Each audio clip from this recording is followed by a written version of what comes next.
మీ వ్యాపార ప్రకటనలకు ఇంటర్వ్యూల కొరకు ఇప్పుడే సంప్రదించండి 9539345345. నమస్తే. సామాన్యుడి చేతిలో సామాజిక అస్త్రం నంబర్ 1 న్యూస్ కి స్వాగతం. నేను రవీంద్ర. ఆంధ్రప్రదేశ్లో ఒక ముఖ్యమైనటువంటి అధికారి ఏసీబీ అధికారులకు చిక్కాడు. బహుశా 2 తెలుగు రాష్ట్రాల్లో అంటే ఆంధ్రప్రదేశ్, తెలంగాణ ఈ 2 రాష్ట్రాల్లో ఇంత పెద్ద మొత్తంలో దొరికినటువంటి అధికారి లేడు. అంటే లిక్విడ్ క్యాష్ తీసుకుంటూ రెడ్ హ్యాండెడ్గా ఆదాయానికి మించినటువంటి ఆస్తులు సమకూర్చుకున్నటువంటి సందర్భంలో అనేక మంది అధికారులు బుక్ అయ్యారు. అది వేరే విషయం. కానీ ఒక పని నిమిత్తం అంటే ఒక సంతకం చేస్తే చాలు అమౌంట్ అనేది రిలీజ్ అవుతుంది.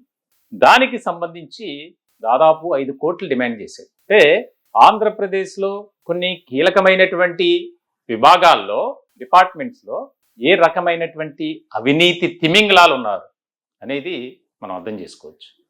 ఆ ఫోటోలో చూస్తున్నటువంటి ఆయనే గిరిజన సంక్షేమ శాఖలో ఈఎన్సి ఇంజనీర్ ఇన్ చీఫ్ ఇంజనీర్గా పనిచేస్తున్నాడు. దానికి సంబంధించి కేంద్ర ప్రభుత్వం కానీ రాష్ట్ర ప్రభుత్వాలు ముఖ్యంగా గిరిజన ప్రాంతంలో ఉన్నటువంటి ఎవరైతే గిరిజన విద్యార్థులు ఉంటారో వారి కోసం కొన్ని మౌలికమైనటువంటి ఏర్పాట్లు చేస్తూ ఉన్నత విద్యను అభ్యసించాలి. ఎందుకంటే లక్షలు పెట్టి కార్పొరేట్ సంస్థల్లోనో విద్యా సంస్థల్లోనో చదువుకోలేనటువంటి పరిస్థితి.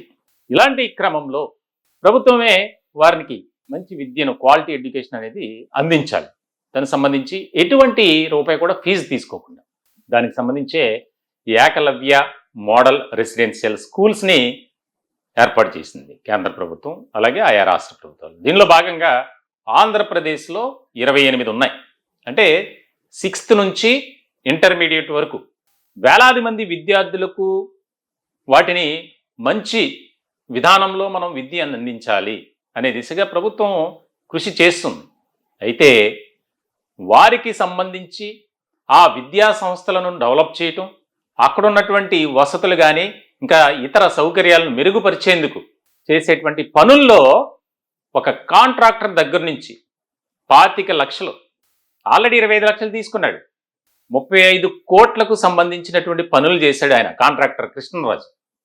ఆయన అక్కడో తెచ్చు, ఇక్కడ తెచ్చు, అప్పులు చేసో, ఇంట్లో ఉన్నటువంటి బంగారం తాకట్టు పెట్టు, ఉన్నటువంటి ఆస్తుల్ని అమ్మి అతను చేశాడు. కాంట్రాక్టర్స్ పరిస్థితి అదే. ఎందుకంటే ముందు డబ్బులు పెట్టుకోవాలి. ఎక్కడా కూడా ఏ రాష్ట్ర ప్రభుత్వం ముందు ఇచ్చేది. అతను పెట్టుకుంటే దానికి సంబంధించి పనులు చేయించాలి. అందులో అతనికి ఎంతో కొంత మిగులుద్ది. అది తెలిసినటువంటి విషయమే.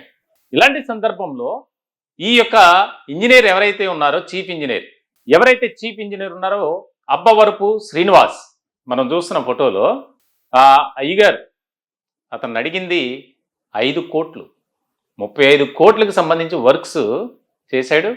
అతను సంతకం పెడితే అయిపోతుంది, అమౌంట్ అతని అకౌంట్లో పడతాయి.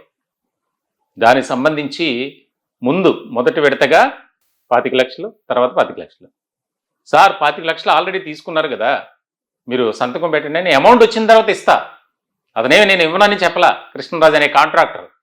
అంటే ఈ శ్రీనివాస్ ఇంజనీర్ లక్షల రూపాయల జీతాలు తీసుకుంటూ ఒక కీలకమైనటువంటి ముఖ్యమైనటువంటి విభాగంలో ఇంజనీర్గా పనిచేస్తూ లంచానికి ఎలా అలవాటు పడ్డాడో చూడండి.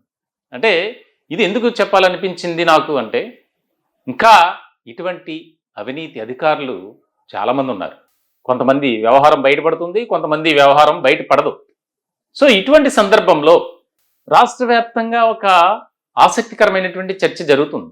ఏసీబీ చరిత్రలోనే ఇదొక చాలా కీలకమైనటువంటి పరిణామం.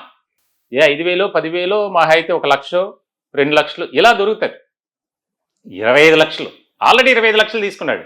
అంటే 50 లక్షలు లంచం తీసుకుని కూడా ఇంకా నాకు కావాలి, 25 లక్షలు ఇస్తే సంతకం పెడతారా అన్న తర్వాత పెట్టేస్తా అని చెప్పి మళ్ళీ అతన్ని ఇచ్చేయటం.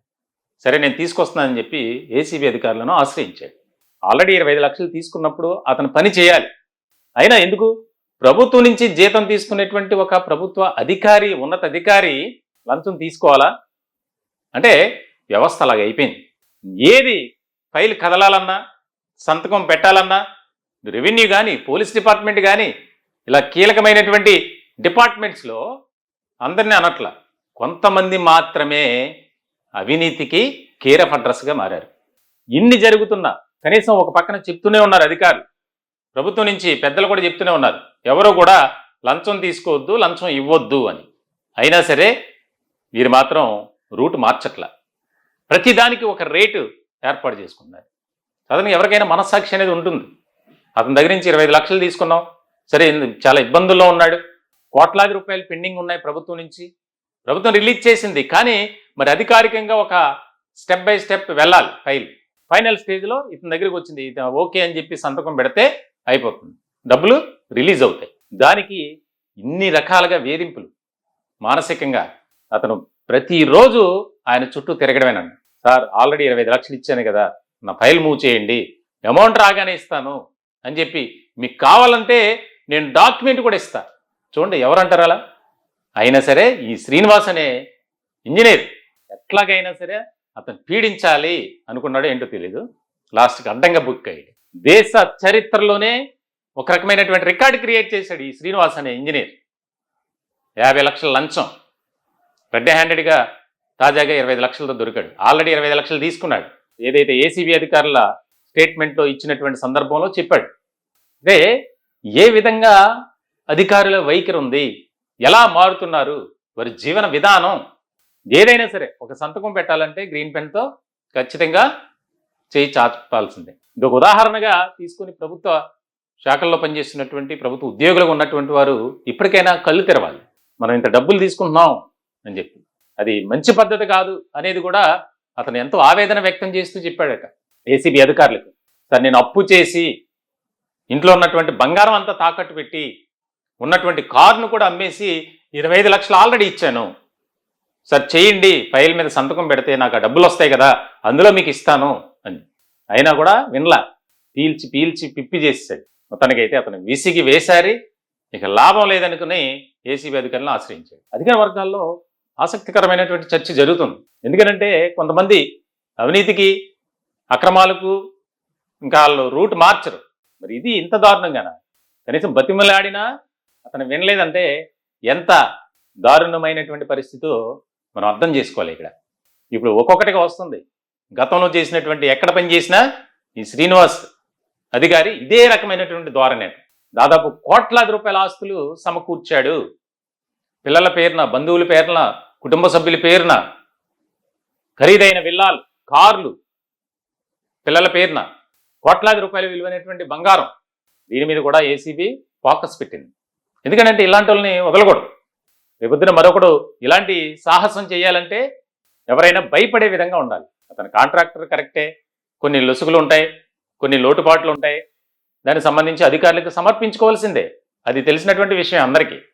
మరి ఇంత పెద్ద మొత్తంలోన 35 కోట్లకు పన్నులకు సంబంధించి 5 కోట్లు డిమాండ్ చేశాడంటే అందులో 50 లక్షలు పని చేసిన తర్వాత అడిగి తీసుకున్నది వేరు.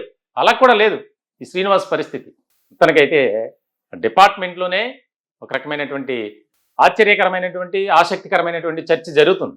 ఎందుకంటే ట్రైబల్ డిపార్ట్మెంట్ గిరిజనుల సంక్షేమం కోసం ఏర్పాటు చేసినటువంటి ఆ డిపార్ట్మెంట్లో ఒక నీతి, నిజాయితీ, నిబద్ధత, అంకిత భావంతో పనిచేయాలి. కానీ ఇలా శ్రీనివాసులా ఎంతమంది ఉన్నారు ఇంకా. మొత్తానికైతే ఒక్కసారిగా ఈ రైడ్ జరిగిన తర్వాత, రెడ్ హ్యాండెడ్గా పట్టుకున్న తర్వాత ఒక్కసారిగా కలకలం. ఆ డిపార్ట్మెంట్ సంబంధించిన మంత్రి కూడా దీనికి సంబంధించి పూర్తి స్థాయిలో సమగ్రంగా విచారించాలి, ఒక నివేదిక తయారు చేయాలి అని ముఖ్యమంత్రి, ఉప ముఖ్యమంత్రి ఇద్దరూ కూడా, నారా చంద్రబాబు నాయుడు, పవన్ కళ్యాణ్ ఉన్నతాధికారులను ఆదేశించారంట.